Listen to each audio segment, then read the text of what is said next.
Bienvenue pour l'interview en plus, ma voix est complètement cassée, je suis le Jeanne Moreau du foot, mais je ne pouvais pas rater l'occasion d'interviewer Alain Perrin. Bonjour Alain. Bonjour. Rebonjour pour les viewers de Football Club de Marseille, comme on dit. Ah ouais, je suis ravi parce que forcément, quand vous étiez à l'Olympique de Marseille, je vivais l'OM à fond et on sortait de 3 saisons désastreuses et vous êtes arrivé et on n'avait pas beaucoup d'espoir en début de saison, on se disait qu'il n'y avait plus de moyens pour le mercato, comment ça va se passer. Et vous avez terminé 3e à l'OM, donc on va revenir un peu sur tout ça. Et on va aussi revenir sur les jours moins heureux quand vous êtes parti de l'OM et que vous m'avez fait casser les télés. Une certaine finale de Coupe de France qui m'a pas... Enfin, le dernier penalty, c'était dur, même si j'en veux pas à Ronald Zubar, vu qu'il l'a au moins tiré. Et puis bon. Donc, si vous voulez bien, on va débuter avec votre arrivée à l'Olympique de Marseille, même si votre carrière débute avant. Qu'on rappelle, vous avez été un modeste joueur de foot. Vous êtes un peu plus de l'école Mourinho, c'est-à-dire que vous n'avez pas... Mourinho n'a même pas... Arsène Wenger j'étais un même. joueur amateur, Voilà. J'ai fait une carrière amateur jusqu'en 3e division à Nancy. Voilà, effectivement, et après j'ai fait un autre parcours professionnel, mais voilà, je suis revenu entraîneur parce que j'avais cette passion. Et donc, vous débutez un peu en Ligue 1 avec Troyes. Troyes fait de très bons résultats. Le club s'appelait encore l'Attaque, non, si je ne me trompe, à l'époque. l'Attaque, oui. Et là, en 2002, l'Olympique de Marseille vient vous chercher. Comment vous êtes contacté et comment vous réagissez lorsque l'OM vient? J'avais un choix un peu cornélien, puisque j'avais été aussi contacté par l'Olympique Lyonnais et puis le club de Marseille, bien sûr. Les deux clubs, là, j'avais cette opportunité de choisir. Et donc, effectivement, l'Olympique de Marseille, c'était M. Boucher qui est venu me solliciter pour, voilà. Et j'avais un rôle assez intéressant. C'est pour ça que j'ai choisi l'Olympique de Marseille, puisque j'étais manager aussi. Donc, je pouvais participer aussi au recrutement, ce que je faisais quand j'étais à Troyes. Et donc, la passion qui règne autour du club, les objectifs, la volonté un petit peu de redorer, je savais qu'il y avait une possibilité de faire quelque chose de grand à l'Olympique de Marseille. Mais c'est ça qui a fait la différence, parce qu'à l'époque, Lyon est 1000 fois mieux structuré que l'OM. Oui, ils étaient champions c'était le bordel, plusieurs fois, ils avaient déjà été champions. Je pense qu'il y avait plus à reconstruire, et moi, mon tempérament m'amenait justement, j'étais un entraîneur formateur à la base, et j'avais construit ce club de Troyes que j'avais amené justement jusqu'en Coupe d'Europe. Mais voilà, avec Marseille, c'était l'occasion de vouloir tutoyer vraiment les sommets et puis de redonner, redorer le blason marseillais. Et comment se passent les premiers contacts, puisque vous arrivez avec un côté assez rationnel finalement? Et à l'Olympique de Marseille, on était habitué à faire 30 transferts par mercato, à avoir 5 entraîneurs. La saison précédente, c'est la saison du retour de Tapie, qui se passe pas très bien, avec énormément de mouvements, d'entraîneurs, de joueurs. Et comment vous êtes reçu à l'OM les premiers mois? Très bien, parce qu'effectivement, je prends ma place dans l'organigramme du club, j'amène ce que je sais faire, aussi bien dans ma philosophie de jeu, c'est-à-dire que je connaissais les règles du jeu qui étaient effectivement de réduire la voilure sur le plan financier. Je me rappelle à ce moment-là, il n'était plus question d'investir sur des transferts, mais de compenser les ventes, enfin les achats par des ventes. Et on a dû recruter malin pour pouvoir justement bâtir une équipe qui était de faire une année de transition, bien sûr, parce que lorsque vous réduisez comme ça, il y avait plus de départs que d'arrivées, mais en recrutant des joueurs avec un bon état d'esprit, et après à former un groupe qui a une valeur collective, parce que ce sont les choses qui sont un peu dans mon ADN, où je crois beaucoup à la fois à la qualité du groupe, parce que pour pouvoir jouer en équipe, il faut former d'abord un groupe qui vit bien ensemble et qui se donne des objectifs. Donc en fait, tout ce que vous racontez, ça fait forcément penser à la situation actuelle de l'OM. Avec André Villas-Boas, on lui a fait aussi comprendre qu'il fallait réduire la voilure, qu'il allait falloir recruter différemment. Est-ce que vous pensez qu'il y a des similarités entre ces deux périodes? Est-ce que vous êtes d'accord avec ce constat ou c'est peut-être un peu... Oui, parce que les projets, au départ, il y a eu une volonté avec des gros investissements qui sont toujours discutables, parce que quand on veut prendre des valeurs sûres, on les paye cher. Et donc, la mise en place d'une nouvelle équipe, c'est souvent un peu ce qu'on peut faire parce qu'il y a la méconnaissance de la structure peut-être du club, alors que je pense qu'un club qui est plus stable doit aussi s'appuyer sur des éléments comme ce qui est un peu le back-office, les gens qui sont un peu moins exposés, mais qui sont dans la cellule de recrutement, qui sont là et qui préparent et qui donnent une base de données de joueurs, parce que effectivement, on peut réussir avec des joueurs qui sont en train d'être sur une pente ascendante. Et il faut être à l'affût de jeunes joueurs comme ça, capables de dynamiser une équipe et capables d'amener de l'ambition et sans justement perdre en qualité. Justement, oui, c'est vrai que on dérive un petit peu, mais pour recruter à l'Olympique de Marseille, j'ai l'impression que c'est très difficile parce que, comme vous le dites, cette pression de recruter des joueurs expérimentés, on dit à l'OM, il faut avoir les épaules solides pour réussir. Vous recrutez Johnny Hekker, Pascal Johansen et Fabio Celestini. Donc sur le papier, c'était pas Dimitri Payet, Kevin Strootman et des grands noms, et qui ont finalement réussi. Est-ce qu'on ne se trompe pas un peu de combat en fait à l'OM en se disant toujours il faut des mecs qui ont déjà une certaine bouteille, qui après finalement arrivent et font un peu à leur tête, sont peut-être aussi, touchent la cime de leur carrière, donc ils vont pas plus loin. C'est un problème d'âge aussi, parce qu'effectivement, acheter cher un joueur international, c'est qu'il va être vieillissant. Ensuite, vous savez que vous ne pourrez plus le revendre au prix que vous l'avez acheté. Donc, tout ça, c'est une démarche à la fois sportive et économique, où il faut bien se positionner, mais c'est là qu'il faut faire confiance aux sportifs, parce que c'est le directeur sportif, c'est la cellule de recrutement qui doivent être compétentes et qui doivent amener. Sauf que les dirigeants, et surtout quand c'est une nouvelle équipe, qui veulent un peu se mêler justement de cela, veulent se rassurer. C'est une façon de se rassurer que d'aller chercher des joueurs qui ont un CV, qui sont internationaux, qui sont estampillés. On a l'impression qu'on a fait le job, et c'est un peu aussi lié à la pression de l'environnement, la pression des supporters, qui aiment avoir aussi des noms, parce que justement, ça les rassure aussi, parce qu'on a l'impression de construire une bonne équipe avec des joueurs qui sont justement qui sont internationaux, qui ont prouvé, et donc là, on a plus de garanties, mais ça coûte plus cher. Et après, on peut justement, quand on voit des garçons qui ont l'éclosion, on voit actuellement, il y a un jeune René, je ne sais plus son nom, qui est en train d'éclore. On a vu même à Saint-Etienne des joueurs là, hier soir qui étaient des jeunes joueurs. Quand on voit, on donne la confiance à un Camara, qu'on peut voir, on peut faire confiance à des jeunes joueurs à partir du moment où on les a suivis et on les intègre dans un collectif. Donc il y a différentes façons. On a vu le parcours de Lille, on a vu le parcours de Monaco il y a quelques années, justement, où ils ont fait confiance à un certain nombre de joueurs qui leur permettaient d'avoir des résultats.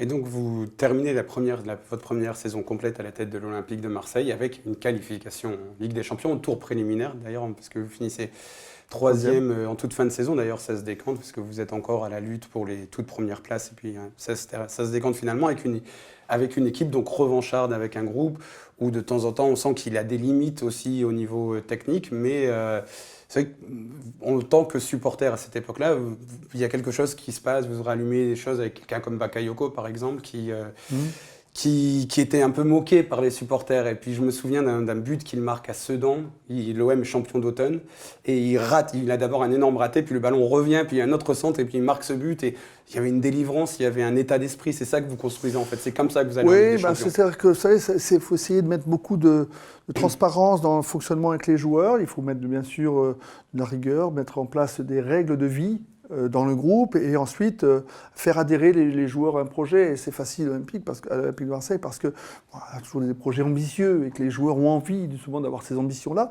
Mais après, il faut voir comment on arrive à atteindre cela, à la fois dans la qualité du jeu, mais aussi dans le travail des uns pour les autres. Donc vraiment former un groupe. Et lorsque les joueurs adhèrent à cela, même si vous n'êtes pas les meilleurs du championnat, et c'est la magie du foot justement, où ça se joue sur très peu de choses, et cette conviction, cette mentalité collective qui arrive justement à emporter le morceau. Excusez-moi. Et donc vous terminez troisième. Le recrutement à l'intersaison est très ambitieux. Là, il y a des moyens. Il y a notamment un certain Didier Drogba qui arrive, qui ne manque jamais de dire que s'il a fait cette carrière, c'est aussi grâce à vous. Je pense que ça, c'est le genre, quand on voit ce qu'il a fait après, c'est le genre de choses qui doit toucher parce qu'il le rappelle très régulièrement. Oui, mais c'est un tremplin parce que c'est un joueur qui est arrivé tard en termes de maturité. Je pense qu'il était bon, c'est un garçon de la région parisienne. Là, je l'ai arraché parce qu'on était en concurrence aussi avec l'Olympique Lyonnais qui avait plus. Mais la chance que j'ai pu avoir de le récupérer, c'est que lui aussi était amoureux de l'Olympique de Marseille, tout en étant originaire de la région parisienne. Il aimait ce club-là et donc il avait une petite préférence. Et donc on a réussi avec Pape Diouf à le faire venir justement à l'Olympique de Marseille. Et quand je rappelle les premiers mots que quand je l'ai accueilli, je dis maintenant tu vas savoir ce que c'est que le vrai football, quoi. Parce que pour moi, le football, c'est justement la Champions League, c'est le haut niveau, c'est là où il y a la réalité du jeu. Et bon, il était 9 à 25 ans à peu près, je ne sais plus quel âge il avait à ce moment-là, 25 ans, 26 ans, ouais. Oui, c'est ça. Et il était encore neuf et plein d'enthousiasme, et il nous a apporté énormément à l'équipe. Je vous rappelle, bon, son acolyte Mido, par contre, c'était un peu plus... J'allais vous demander justement, parce que Mido, c'est la star quand Drogba arrive, ouais, c'est un peu le deuxième couteau. On dit Mido qui vient, qui était censé être meilleur que Zlatan même, parce qu'ils avaient joué ensemble, il me semble, à l'Ajax. Oui. Mido, c'était le gros rêve. Qu'est-ce qui s'est passé avec Mido? Mido, c'était un peu plus folklorique, on va dire, parce que bon, c'était un peu moins de maturité, donc il avait c'était un garçon qui était charmant, qui avait beaucoup, mais qui était un peu moins professionnel, on va dire, et un peu moins volontaire, donc qui avait du talent, qui avait des possibilités, mais comme beaucoup de joueurs de talent, il comptait, il était peut-être un peu moins travailleur qu'un Didier Drogba. Voilà, en fait, la différence, c'est qu'il y en a un qui arrive en se disant « là, je suis sur la pente ascendante » et l'autre qui se dit « bon, moi, je suis talentueux. » Qui arrive d'un grand club, bien sûr, c'est ça. Et donc, malheureusement, cette saison-là se passe un peu moins bien, et notamment avec la Champions League, où vous tombez quand même dans un groupe où il y a quand même un peu le Real Madrid, Porto qui va gagner la Champions League, et honte à moi, mais j'ai oublié, c'est le Dynamo Zagreb? Non, Belgrade. Belgrade, oui. L'Étoile Rouge de Belgrade. Et donc en janvier, vous êtes remercié. Comment ça se fait que ça n'a pas pris cette année-là? Est-ce qu'avec rétrospectivement, vous voyez Ça se tient à très peu de choses. Il y a quelques matchs difficiles. Je me rappelle, c'est en mois de novembre. Didier Drogba, justement, un petit coup de moins bien, un peu moins efficace devant. On perd. C'est marrant, dans ma carrière, j'ai souvent retrouvé ça sur le problème de gardien de but, qui était un élément important. Oui, c'est vrai qu'il y a toute une histoire, parce qu'il y a Vedran Rougnier qui se blesse. Non, c'est Cédric Carasso. Oui, Cédric Carasso qui se blesse. Qui se blesse dans un match de bienfaisance qu'on fait contre l'équipe de France. 98. Voilà, et donc on fait un match là au mois d'octobre, il se blesse, donc on est obligé de chercher un gardien. Et à ce moment-là, au mois d'octobre, on a l'opportunité de faire Fabien Barthez, qui ne jouait plus à Manchester.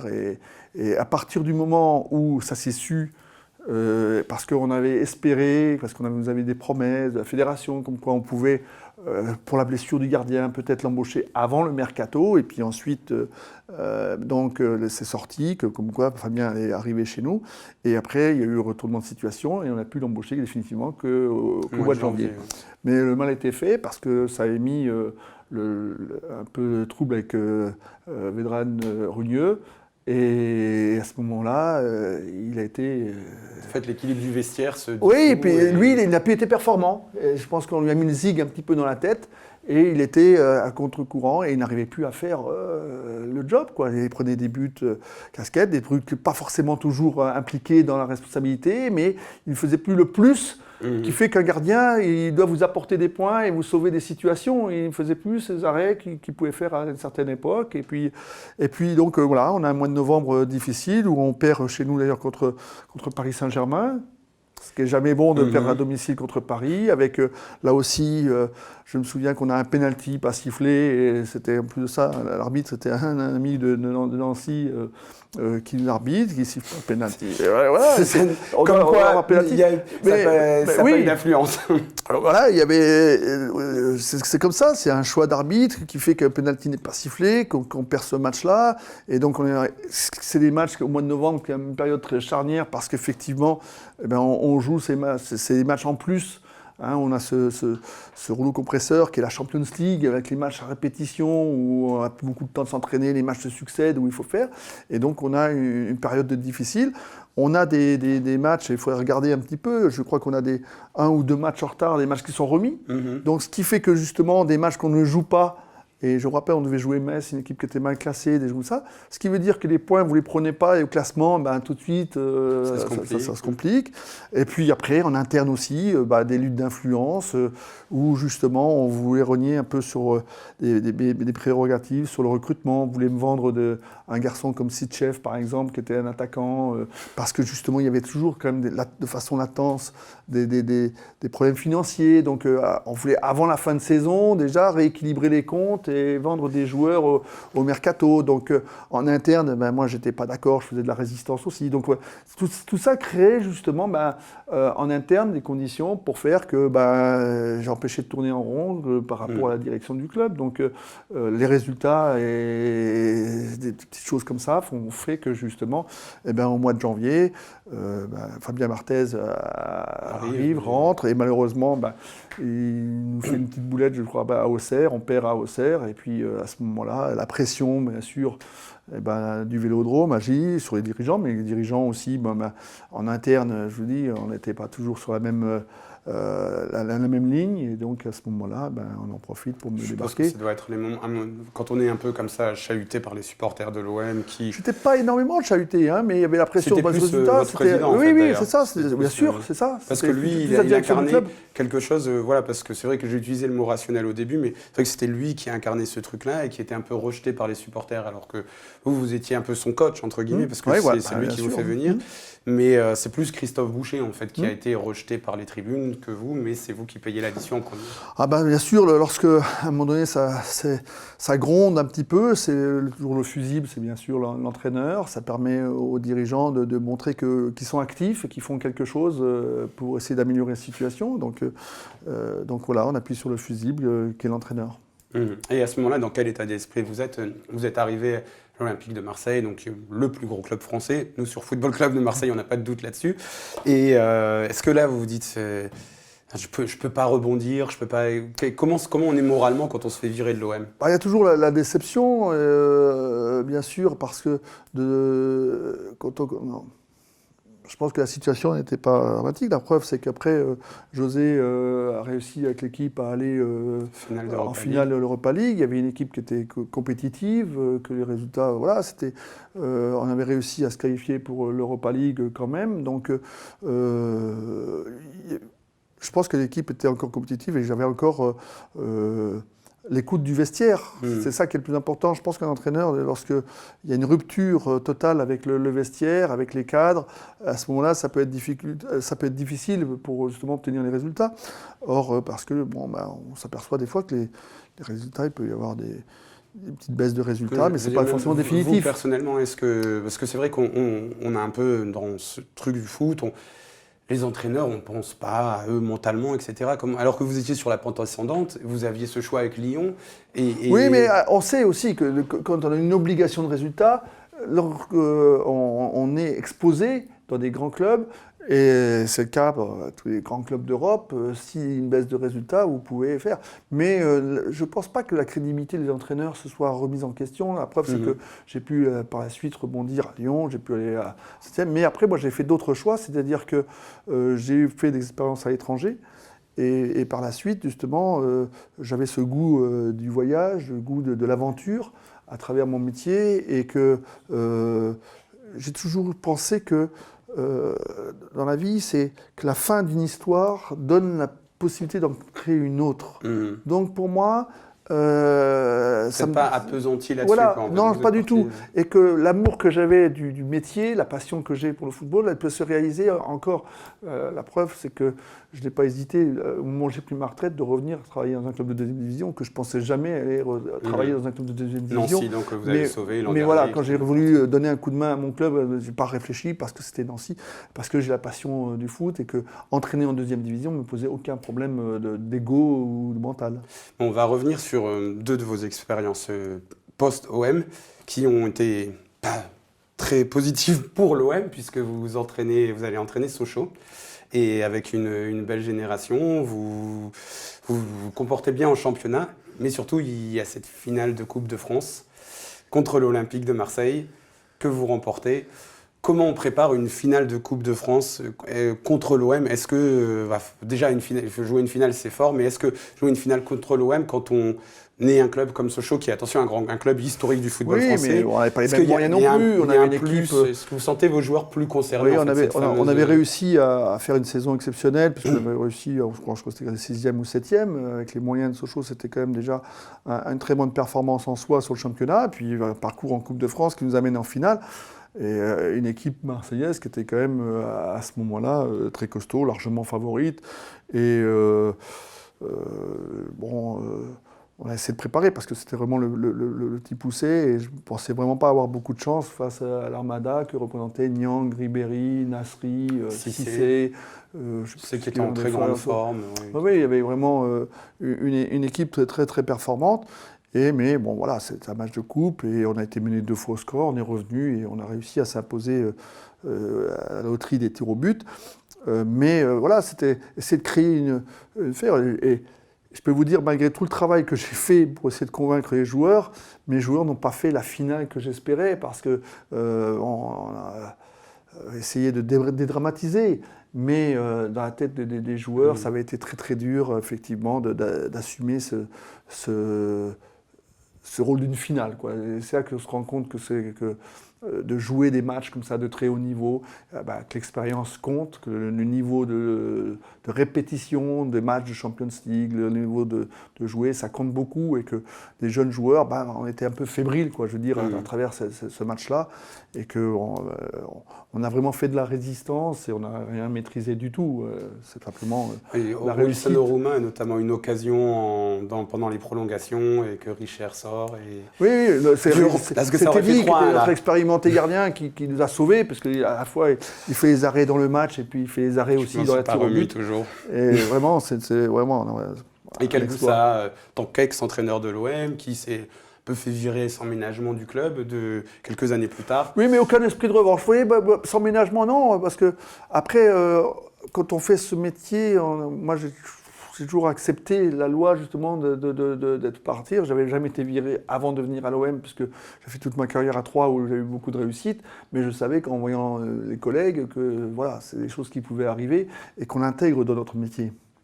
Donc vous étiez juste la joie d'avoir remporté un titre. Oui, voilà, j'étais toujours dans mon projet avec Sochaux, d'avoir cette joie, et puis après, justement, ça m'a donné l'opportunité de partir à Lyon. À Lyon et de faire le doublé avec Lyon l'année d'après. Donc voilà, c'était la carrière d'entraîneur, c'est un peu comme ça, quoi. Et comment vous compareriez Comment vous pourriez comparer Lyon et l'OM? Ces deux clubs-là, comment vous les avez ressentis, les différences majeures et peut-être les points communs s'il y en a? Un point essentiel, c'est la stabilité. Si je dis ce mot-là, oui. L'instabilité marseillaise par rapport à la stabilité de l'OL, qui est caractérisée par la permanence du dirigeant. Michel Aulas, qui a construit ce club-là, Bernard Lacombe, quand le staff technique était resté stable, quand je suis arrivé, il y a eu un staff technique qui est venu, l'environnement, la structure du club qui était vraiment stable, quoi, je veux dire, qui permettait justement d'avoir un travail régulier, sans à-coups, avec quand même, voilà. Et même si les supporters lyonnais sont très proches de l'équipe et qui savent mettre la pression lorsqu'il y a des derbies avec Saint-Etienne ou autre, la passion n'est pas la même autour du club. Mais la stabilité du club, la structure, Jean-Michel Aulas, c'est un mot, c'était l'institution. Il parle de l'institution. Il l'utilise toujours beaucoup d'ailleurs. L'institution du club fait que ça donne une solidité et que chacun est à sa place. Et bon, on disait l'entraîneur, il arrive là-bas et on lui demande de piloter la voiture. Oui, la fameuse Bernard Lacombe avait fait cette. D'ailleurs, c'était à vous qu'il avait dit il ne peut pas conduire une Ferrari. Voilà, c'est ça. Mais voilà, donc on vous demande justement de travailler sur les résultats avec vos joueurs. D'accord, donc oui, la grosse différence, c'est de la stabilité à Lyon et à l'OM, la passion, qui rend aussi les choses. Peut-être que justement, il y a plus de plaisir à faire des résultats à l'OM parce que c'est plus difficile qu'à Lyon. Et aussi parce que lorsque vous avez des résultats, vous êtes mis sur un piédestal. Il y a peut-être ça aussi. Est-ce que ça, vous l'avez ressenti ou pas? Peut-être une plus grande, je sais pas, mais satisfaction en tout cas à faire des résultats à l'OM plutôt qu'à Lyon où c'est plus normal? Non, non, bah, c'est vrai que le plaisir était vraiment permanent au Vélodrome, parce que c'est un stade qui vivait avec ses chants, qui est quand même nulle part ailleurs en France. Donc je veux dire que cette ambiance-là, ça c'est un vrai plaisir d'avant-match, je dirais. Hein, c'est-à-dire quand on arrive au stade et qu'on est avant le match. Après, une fois qu'on est sur le terrain, on est dans notre match, on est dans la confrontation, chercher les résultats et faire. Mais moi, j'ai toujours eu un recul par rapport justement à une fois que les résultats ils sont là, je dirais presque que c'est normal pour moi de faire des résultats, c'est mon job de préparer. Et moi, je suis dans la préparation et j'ai toujours dit que ce sont les joueurs qui derrière font les résultats. C'est les joueurs qui ont la gloire, je dirais, de réussir les performances. Et moi, plus modestement, ben, je contribue dans la préparation, mais j'ai toujours gardé les pieds sur terre. Je ne me suis jamais enflammé lorsque justement j'avais ces résultats à Marseille ou même lorsque j'avais le titre à Lyon, parce que dans notre métier on doit garder de l'humilité et on sait que derrière tout est remis en question, que ça peut aller très vite et puis voilà, donc prendre un peu de distance. On va s'arrêter là, il y aura encore beaucoup de choses à dire sur votre carrière parce que vous êtes parti longtemps au Qatar et en Chine aussi. Ouais. L'équipe de Qatari olympique aussi qui est importante dans le développement du foot là-bas. Vous avez sauvé Nancy l'an dernier. Vous avez une carrière bien remplie et en tout cas on vous remercie d'être sur ce plateau. J'ai été gâté dans ma carrière parce que j'ai pu faire, j'ai pu choisir justement de travailler dans les clubs. Après j'ai eu envie de travailler avec les sélections parce que c'est un autre job différent et ça m'a fait voyager, vivre, faire le tour du monde un petit peu. Et donc j'ai vraiment eu beaucoup de chance dans mon métier. Voilà, et en tout cas merci bien d'avoir été sur le plateau de Football Club de Marseille et merci bien pour cette 3e place aussi parce que on était quand même bien loin à l'OM à cette époque, on était vraiment dans les limbes, c'était le gros bordel, donc c'est aussi une base. C'est un entraîneur un peu comme Jean Fernandez aussi qui est passé après vous, qui a aussi construit un socle pour l'OM pour plusieurs années après. Donc voilà, on vous dit à bientôt, vous revenez quand vous voulez. Un de ces jours. On vous dit à vous très chers viewers, à bientôt quand vous voulez sur Football Club de Marseille, on est là toute l'année.